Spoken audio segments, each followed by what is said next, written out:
Hello student, today I am going to discuss a important topic, Wheatstone Bridge.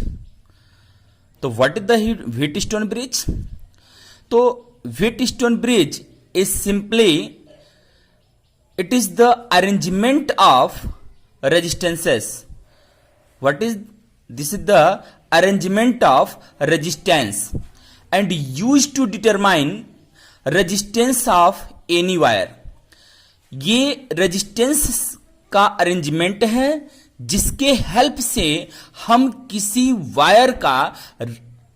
Wire का resistance calculate कर सकते हैं।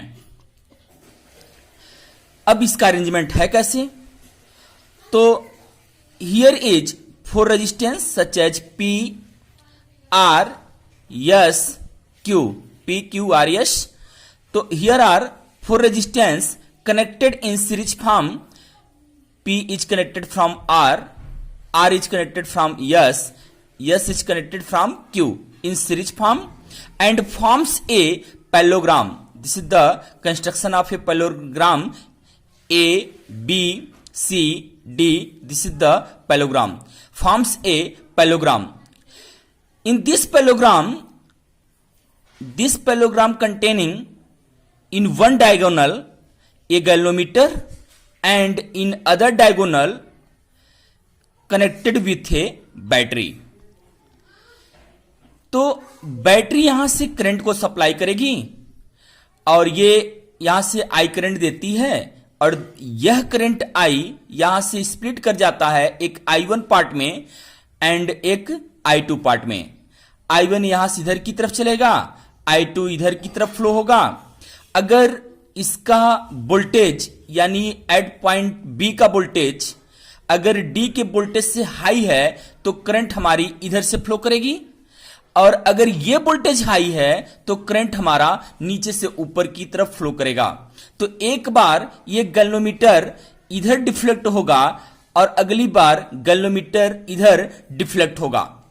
अगर B का वोल्टेज और डी का वोल्टेज जब ये गैल्वेनोमीटर इधर डिफ्लेक्ट होगा या गैल्वेनोमीटर इधर डिफ्लेक्ट होगा तो उस समय हम कहेंगे कि ये हमारा जो ब्रिज है ये अनबैलेंस फॉर्म में है।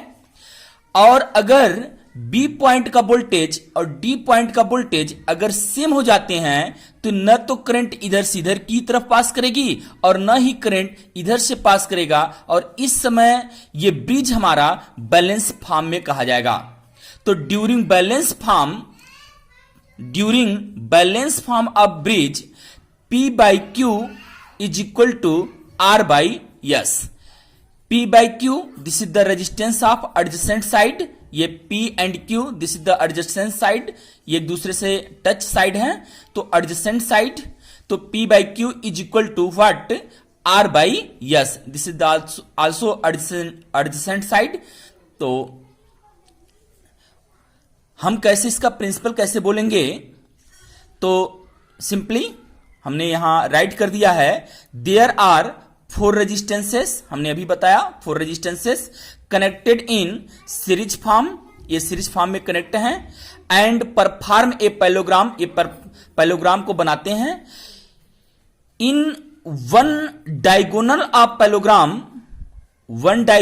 पैरेललोग्राम पुट ए गैल्वेनोमीटर। आप देख रहे हैं कि एक डायगोनल में हम एक गैल्वेनोमीटर को लगा दिए हैं and other diagonal connected with A battery.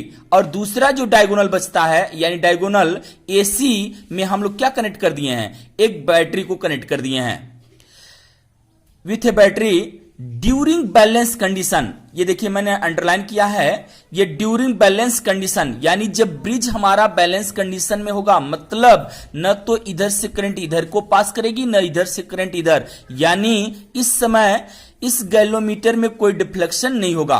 तो ड्यूरिंग बैलेंस कंडीशन, अब यहां से आपका स्टेटमेंट होता है the ratio of two adjacent side of resistances. तो the ratio of two adjacent side of resistance यानी P का एडजेसेंट साइड आपका Q है, R का एडजेसेंट साइड आपका S है। तो P by Q is equal to R by S। तो यहां से हमने दिखाया वही P by Q equal to R by S. तो this is the principle of Wheatstone bridge. अब हम इसको प्रूफ कैसे करेंगे? बहुत सिंपल सी बात है। हम यहां थोड़ा सा किरचॉफ्स लॉ को सेकेंड लॉ हम यहां लगाने का प्रयास करेंगे। आप देख रहे हैं कि ये पूरे डायगोनल में, सॉरी पूरे पैलोग्राम में एक लूप हमारे पास ये है ए बी डी ए। तो जो यहां हमने दिखाया है in loop A B D A, तो एक लूप हमारे पास ये है। दूसरा लूप हमारे पास एक और बनता है यहां बी सी डी बी, तो यहां दूसरा लूप है। तो फिर मैंने यहां राइट नहीं किया है, लेकिन ये दो लूप है हमारे पास। पहले लूप को आप समझें तो हम पहले लूप में क्या होता है, जब हम किरचॉफ्स लॉ को लगाते हैं, किरचॉफ सेकेंड लॉ को लगाते हैं, तो ये होता है summation I R is equal to summation A. ये क्या है? करंट है और ये कोरिस्पॉन्डिंग रेजिस्टेंस है, और ये ईएमएफ क्या लग रहा है, क्या बैटरी लगाई गई है। तो ये जरा देखिए आप, ये अलजेब्रिक सम है, तो ये करंट है। करंट आप यहां से ले लेंगे आई के कोरिस्पॉन्डिंग रेजिस्टेंस आपका P है, तो ये हो जाएगा I1P। और ये जरा देखिए, हमने इस लूप में ऐसे मूव कर रहे हैं, हम ऐसे मूव कर रहे हैं, ऐसे मूव कर रहे हैं, डेट मीन्स ऐसे in the direction of current. तो in the direction of current और रेजिस्टेंस का जो मल्टीप्लिकेशन होगा वो पॉजिटिव साइन से लिया जाएगा, ये पॉजिटिव साइन होगा। तो ये आपका पॉजिटिव बन गया। अब आप जरा देखें, आप ऐसे मूव करते हुए आप ऐसे आ रहे हैं, ऐसे लूप में, इस लूप में ऐसे करंट की डायरेक्शन इधर से है और आप ऐसे मूव कर रहे हैं, तो अपोजिट डायरेक्शन होगा। तो अपोजिट डायरेक्शन के कारण आप यहां पर क्या रखेंगे? निगेटिव। तो ये हो जाएगा I1P कोरिस्पॉन्डिंग रेजिस्टेंस और करंट माइनस I2Q, और ये इज इक्वल टू 0। तो ये हो जाएगा I1P। तो यहां पर हमारा हो जाएगा क्या? I1P और minus I2Q is equal to 0। 0 इसलिए होगा क्योंकि इसमें कोई हमारा ईएमएफ, कोई बैटरी नहीं लगा है, इस लूप में कोई बैटरी काम नहीं कर रहा है, इसलिए हमने 0 कर दिया। Then I1P is equal to I2Q equation number, okay. तो इस प्रकार से ये 0 हो जाएगा। तो आप सिंप्लीफाई करेंगे तो I1P is equal to I2Q equation number first हो गया। सिमिलरली आप दूसरे लूप में भी लगाएंगे और दूसरे लूप से हम लगा करके हमारे पास ये इक्वेशन निकलेगा I1R is equal to I2S। दोनों समीकरण को हम डिवाइड कर देते हैं, I1 से I1 कैंसिल, I2 से I2 कैंसिल, और हमको ये रिलेशन मिल जाता है P by Q equal to R by S. This is the proof of Wheatstone bridge.